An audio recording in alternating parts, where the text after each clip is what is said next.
Rīga – pilsēta, kas ir pietiekami maza, lai nebūtu par lielu, un pietiekami liela, lai nebūtu par mazu. Pilsēta, kas ir pilna nezūdošas enerģijas un spara. Pilsēta, kuras parkos tagad drīkst arī sēdēt zālienā.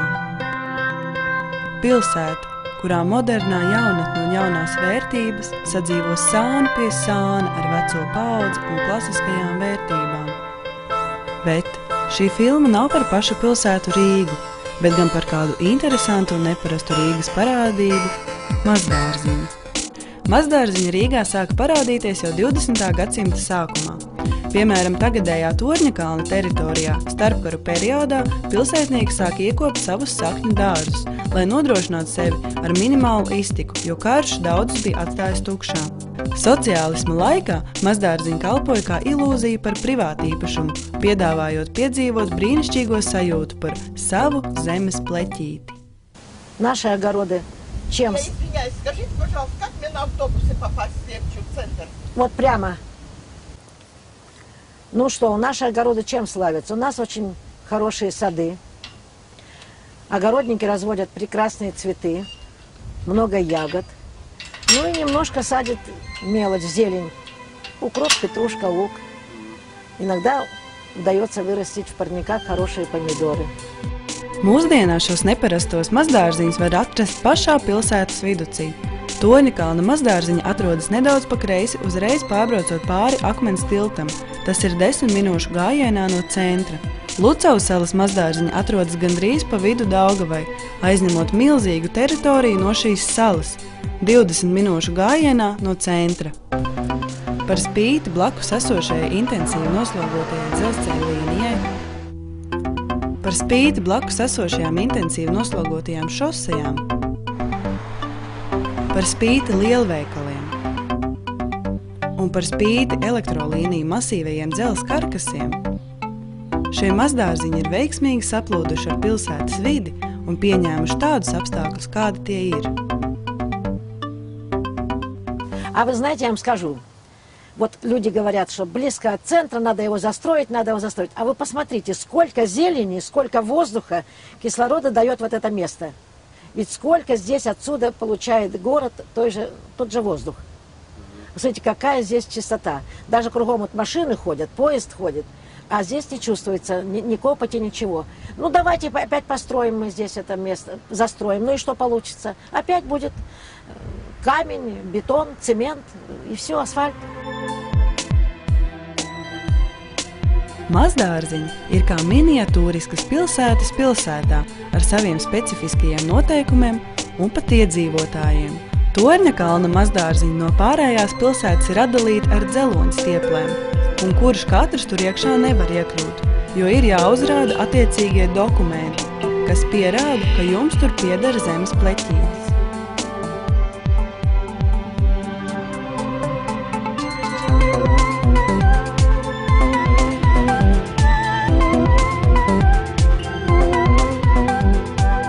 Вот такие вот у нас номера, отпечатанные у нас, кто-то работал у нас на типографии, вот такие самодельные пропуска у нас. И это когда хочет зайти, надо показывать это, да? Ну, кого я не знаю, я, значит, прошу пропуск. А когда его лицо знаю, я их просто знаю кто. А если чужие идут, я уже знаю, что это чужие. Это уже как паспорт. Паспорт. Да. Ну... Pie abām ieejām ir izvietotas sarga būdeles, kurās dežūrē apsardzes. Un ja viņus neizdodas pārliecināt, ka esat savējais, tad atliek vien mazdārziņus aplūkot no ārpuses apsarga neusticīgā skatiena pavadīti. Нелегально он сюда не войдет. Я уже, и моя напарница, и я знают почти всех в лицо. У нас здесь две проходные. Одна вот большая проходная, как мы говорим, Liela varta, и там на той стороне маленькие, Maza varta.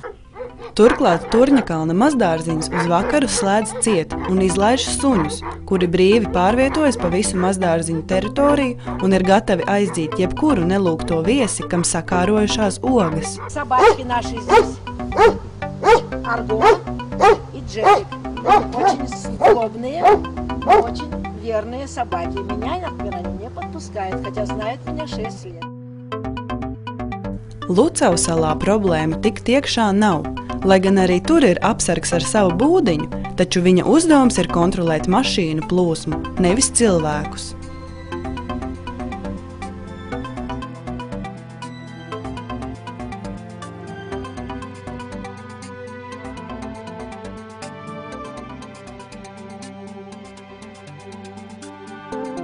Mūsdienās mazdārziņi dod pilsētniekiem iespēju izrauties laukā no 4 mūra sienām un pabūt pie dabas, sajust dabīgo un pat kaut ko sev izaudzēt. Mazdārziņi nav tikai ekonomiskais plāksteris krīzei vai bailes no modificētiem produktiem un citām galējībām. Mazdārziņi ietver sevī daudz dažādu iespēju, un tādēļ katrs no mazdārziņu īpašniekiem tās izmanto pa savam. Es atnācu, tas ir 20 gadi atpakaļ, teica, nākošu gadu nebūs tā dārza. Sāks būvēt, tā tipografija, kas tur sāka būvēt to māju, kas tagad jau ne tipografija kaut kāda. Un teica, ka viņi te būvēs. Un tā no 20 gadi atpakaļ katru pārgadu saka, ka nebūs tie dārzi noņems, tad dome nēma. Nu, tagad laikam universitāte nēma. Tie ir bagātākie. Kas jums šeit bija pirms 5 gadiem? Jums tur bija jau būdiņi, jau bija? Tur bija vēl tāds bardaks, kā tur blakus. Jā. Man vīrs bija dzīves vēl, tad mēs iekopām. Ļoti lielu darbu ielikt. Te zemi ievedu divu, tas ir tā, cik kā, jāsaka kubos, kad 15 kubu melnzemi uzvedām, jo šeit ir purvs. Un bija aizaus, būdiņi bija, jā, būdiņi bija. Es to būdiņu būtu arī nokrāsojis un savedus kārtībā. Bet, vienkārši nav vērts. Kas saka, nākoši gan nebūs, tad, bet mēs visi ceram, ka būs. Šis ir ābeļdārs. Viņš ir vecs un aizlaists briesmīgi. Tur ir jāzāģē ārā miljonus zaru. Un šitenais tās būdiņas ir saulaināks pleķītis, kur mēs uzrakām dobītes. Tur mēģinām kaut ko audzēt, bet tur arī jāstāsta, ko orka aiznesīs, ko neaiznesīs, jo tas ir pilnīgs šāviens tumsā. Pirmā sezona mēs neko nezinām, kā tas viss vispār izvēršās beigās. Šogad vēl esam nolēmuši neko neuzsākt šeit, nekādas saimniecības tādas darbus saistītas ar ēdienu. Bet, tie ir tik, cik tur novākt zāles, tur varbūt apgriezt kādus krūmus, sētuvi, kur sākām taisīt. Tad nebija vispār nekāda. Sākām vismaz šitādu pagaidām uztaisīt. Pēc tam jau tad vajadzēs citu, jo sunim te būs vieta.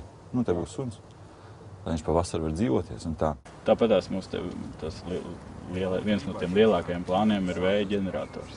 Tā, lai tev būtu pašam savu elektrību. Tas jau ne jau tāpēc, kad tā elektrība būtu tik nenormāli nepieciešama. Tas arī būtu diezgan interesants process izzināt, kā vai vispārībā ir iespējams kaut nedaudz, kaut vai vasarā izdzīvot tā.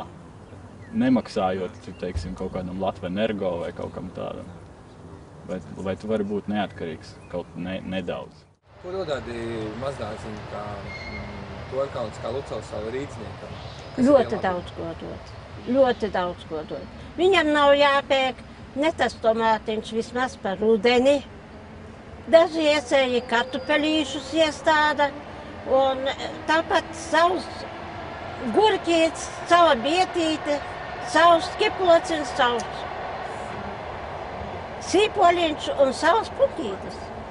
Ja man ir iespēja, es, protams, saprotu, ka vienā maždārziņā es visam gadam savu kartupeļus un tomātus nesaudzēšu. Man to arī tad nevajag neuzdošana īsti. Bet vienkārši tīri, lai būtu apziņa, ka tu konkrētās atnāc uz šejien, lai tev vismaz pieteikt, ka tu šejien atnāc uztaisīt tur salāts, apēst ogu un viss, lai tev nav tad vismaz tik jāpērk.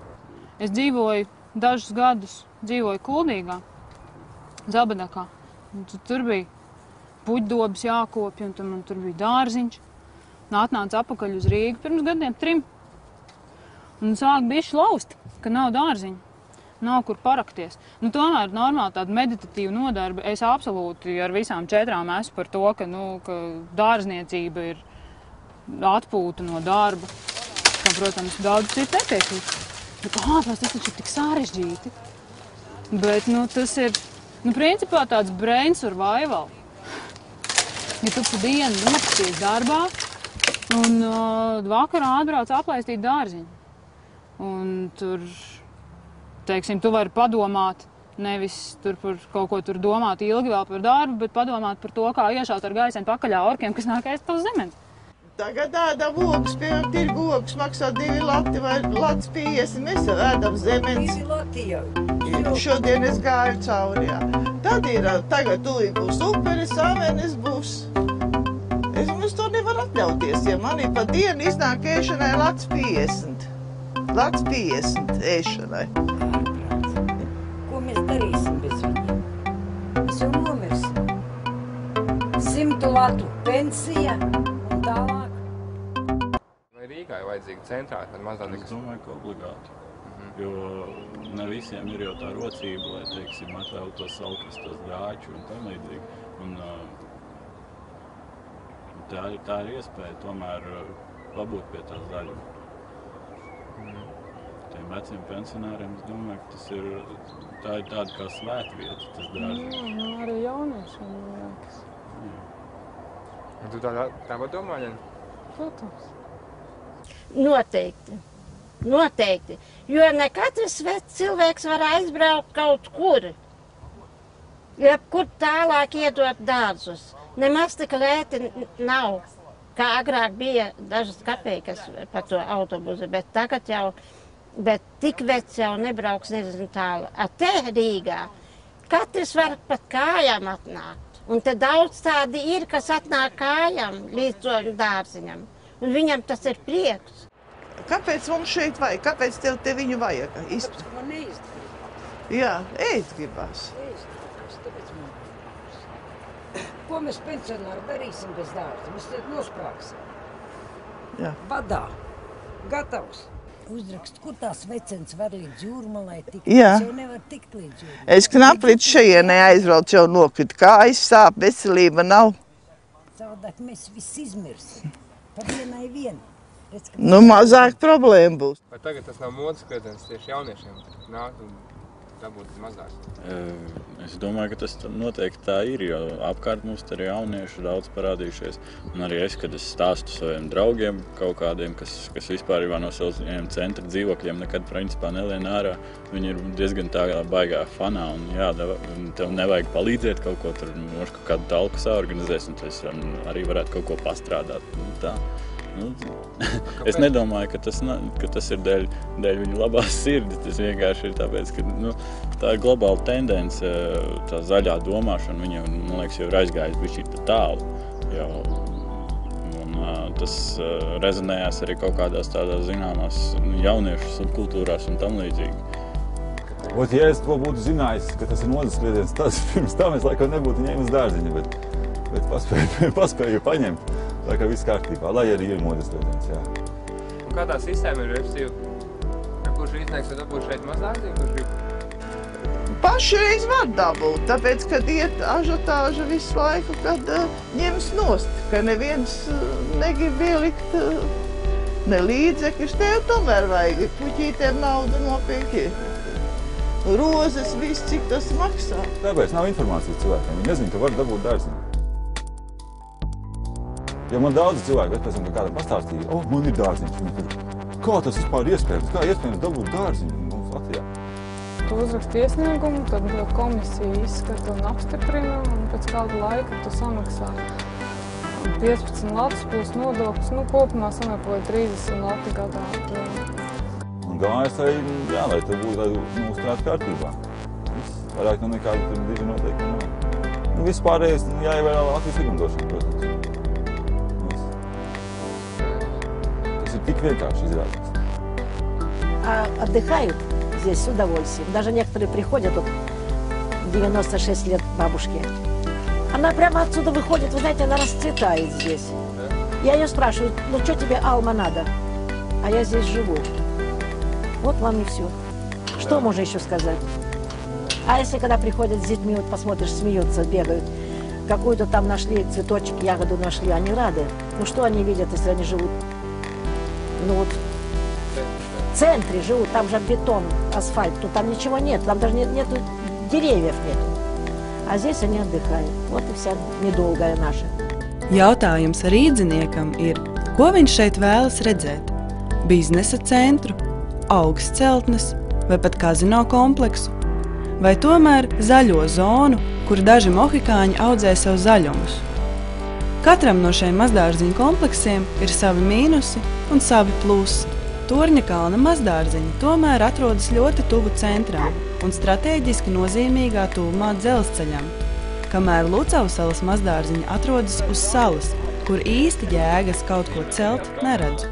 Taču Lucavsalā ir problēmas ar bezpajumtniekiem, kamēr Torņakalnā viss ir zolīdi. Iespējams labākais variants ir sakārtot vienu, nekā atņemt abus.